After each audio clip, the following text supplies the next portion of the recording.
চলে গেলাম এই যে দেবসাগর পার্কে। এবার পার্কে যখন গেছি তখন এই আইসক্রিমের দোকানটার দিকে আমার চোখ পড়লো। অনেকদিন ধরে ইচ্ছে ছিল যে আইসক্রিমের দোকানটায় মানে এরকম একটা আইসক্রিমের দোকানে গেলে এই খেলাটা আমি খেলবো।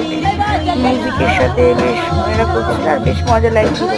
ঠিক আছে, তো এরকম আর পাশ থেকে সেদিন ঈদের দিন ছিল, কিছু মানে মুসলিম মহিলারা ছিল, যারা এই বাচ্চাদের নিয়ে এই খেলাটা করছিল আইসক্রিমের দোকান।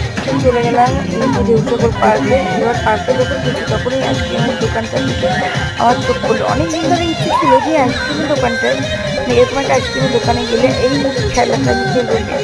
মিউজিকের সাথে বেশ এরা করছিল আর বেশ মজা লাগছিল। ঠিক আছে, তো এরকম আর পাশ থেকে সেদিন ঈদের দিন ছিল, কিছু মানে মুসলিম মহিলারা ছিল, যারা এই বাচ্চাদের নিয়ে এই খেলাটা করছিল। তারপর আমি অনেকটা লাইনে ঈদের 300 তারিখ, ঠিক আছে, মানে